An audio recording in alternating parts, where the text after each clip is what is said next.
Isso me lembra o seguinte, né? A esses dias, né? Não estava na pauta aqui, mas eu acho que vale a pena trazer. Esses dias, a Carmen Lúcia mandou para a PGR uma notícia crime contra o Alexandre de Moraes, né? Por ativismo judicial.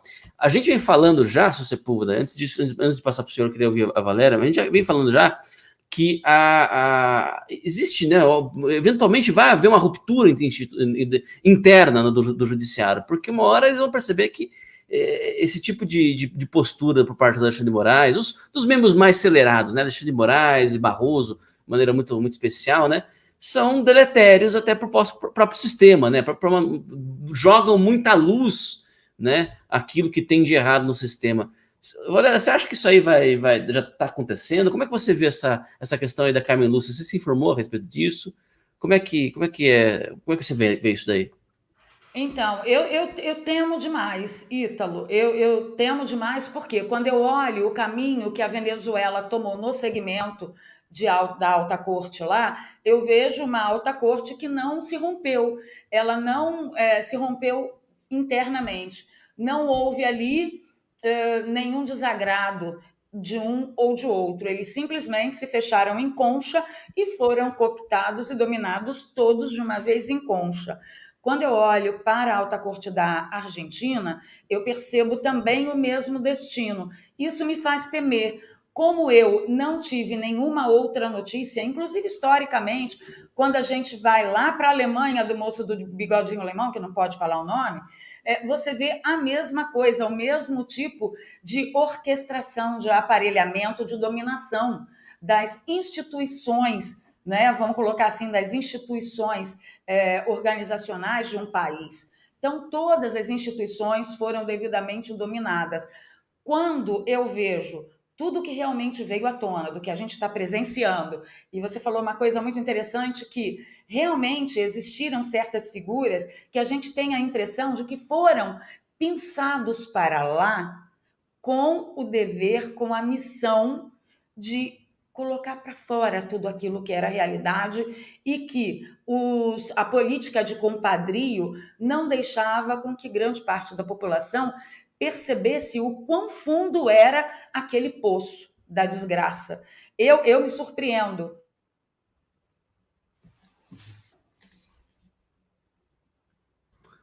Acho que foi a Valéria que deu uma pequena travada. Sim. Se você puder, senhor quer...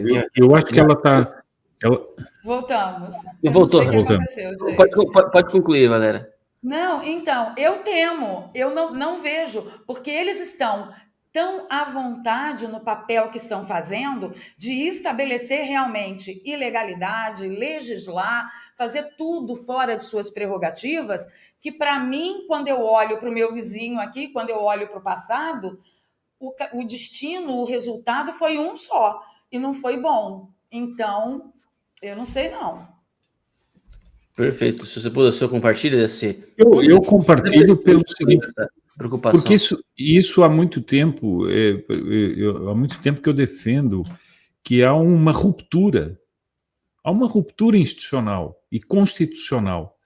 O poder, o Supremo Tribunal Federal e, por anexo, o TSE, assumiram uma posição completamente fora dos limites da Constituição e estão agindo politicamente. Estão agindo politicamente e ilegalmente. Não há mais legalidade no país. Há um caos, uma anarquia legal instituída pelo Supremo Tribunal Federal com medidas completamente arbitrárias. Ontem eu estava ouvindo a entrevista do Daniel Silveira ao Paulo Figueiredo. Espantoso, quando ele vai contando todos os detalhes, é espantoso o que aconteceu com ele. Bom, agora eu me pergunto o seguinte, há uma pergunta que eu me faço. Por que a inércia daqueles que têm elementos constitucionais para pôr um fim a isso? Há uma necessidade de restaurar a ordem e a lei. E não é preciso fazer uma medida de força. Há elementos constitucionais para fazer isso. Outro dia, o próprio professor Ives Gandra, que é uma pessoa muito moderada, ninguém o pode acusar de ser um radical, na audiência que houve no Senado, ele foi claro. Quem trabalhou na Constituição colocou dispositivos na Constituição para evitar o que está acontecendo no Brasil. E ele estava dizendo isso. A Suprema Corte extrapolou completamente. Ora, é preciso colocar as coisas no lugar outra vez. Pergunta, por que que aqueles que têm os elementos para fazer isso não fazem, só falam? E não restaram a lei e a ordem dentro do marco constitucional. A cerimônia de ontem foi uma espécie de afirmação, como disse muito bem a Valéria, dessa extrapolação do Poder Judiciário. Eu não tenho aqui, infelizmente estava procurando, mas o príncipe Luiz Felipe, o deputado federal, ele tem feito uns pequenos vídeos no Instagram, muito bem feitos sobre essa, e muito bem, em que ele define muito bem toda a situação que nós estamos vivendo com essa ditadura, essa tirania juristocrática. Nós temos medidas a respeito de tudo, a respeito de impostos, a respeito de tudo. O governo não consegue governar. Agora, eu pergunto o seguinte, se o governo não consegue governar e ele tem meios de restaurar a ordem, por que ele não restaura a ordem? É uma pergunta. Eu acho que ninguém aqui tem essa resposta, a não ser fazer especulações, né? Eu, por exemplo, acredito que a coisa teria tão dominada, né, pelos, vou falar o nome certo aqui, né, pelos globalistas, né, que talvez uma reação internacional seja um dos medos, né, da parte do Bolsonaro de fazer uma ação mais energética dentro da Constituição, né? Então, mas de fato a gente fica refém, né? A verdade é que a gente ficou refém, né? Eu não vejo opção, senão fazer o trabalho, o negativo daquilo que eles fizeram, que é justamente ir aos poucos se formando e ir entrando nas instituições, e tomando espaços, e tomando locais de poder. E eu não estou falando só de política partidária, não, pessoal. Aliás, vou falar uma coisa para vocês: política partidária é a cereja do bolo. Entendeu? É aquela medida que você toma assim, de maneira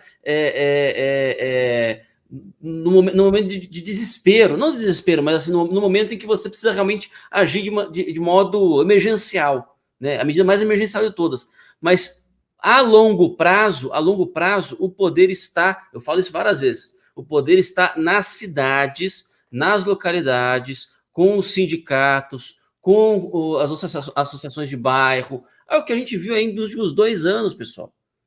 As pessoas trancadas dentro de casa, e quem é que reforçava a política da insanidade? Quem é que reforçava essa insanidade política? Eram os síndicos de prédio, eram as associações de comércio, eram as associações de não sei o que. Era esse pessoal que fazia. Ali na base, no momento. Por quê? Porque eram todos comunistas de carteirinha? Absolutamente não. Mas porque não tinham o preparo mental, não, o preparo cognitivo para resistir às investidas desse pessoal. Entendem? Então é preciso que mais pessoas preparadas, tanto psicológica, quanto cognitivamente, quanto culturalmente, ou seja, pessoas que tenham conhecimento da realidade das coisas, que possam olhar uma proposta, uma política, e falar assim, você não tem que fechar o comércio aí por 2, 3, 4, 5, 6 meses, entendeu? E vamos ver se vamos achatar a tal da curva, entendeu? É preciso pessoas que tenham a capacidade de olhar para isso, por mais alarmante que sejam as informações, por mais alarmistas que sejam as headlines, né, as manchetes, é preciso que essas pessoas olhem para isso e digam assim, não, espera lá, isso não faz sentido. Eu vou procurar informações alternativas, porque isso aqui que está aparecendo na BBC, por exemplo, não faz sentido. Se entrasse na BBC News, pessoal, eu pegava a BBC News, porque eu acho que é o caso mais emblemático. Todo santo dia era uma matéria sobre alguém que tinha morrido, e a pessoa era era jovem e morreu. A pessoa era saudável, não tinha problema nenhum e morreu. A outra pessoa, né, é criança, né, uma criancinha foi lá e morreu. O outro ali perdeu a família inteira, né? Como se isso fosse a regra, não a exceção da exceção da exceção da exceção. Entendeu? Passando para nós a ideia, né? Passando para nós aquela percepção falsa da realidade, né? Para criar medo, para criar pânico nas pessoas, para criar histeria. O resultado disso é o quê? As pessoas achavam que a doença afetava muito mais jovens do que de fato afetava. Tem uma matéria, até a gente comentou sobre isso, que falava sobre os Estados Unidos, mas a lógica se transfere, né? Eles perguntaram para as pessoas assim, qual que você acha que é a porcentagem de pessoas com menos de 25 anos que morrem de Covid? Qual você acha que é a porcentagem? A maioria das pessoas achava que era 8%. 8%. O número real é 0,1%. Quantas pessoas você acha que morrem de 25 a 35 anos? A maioria das pessoas achava que era 12%. O número real era 0,8%. Somando os dois, não dava 1%.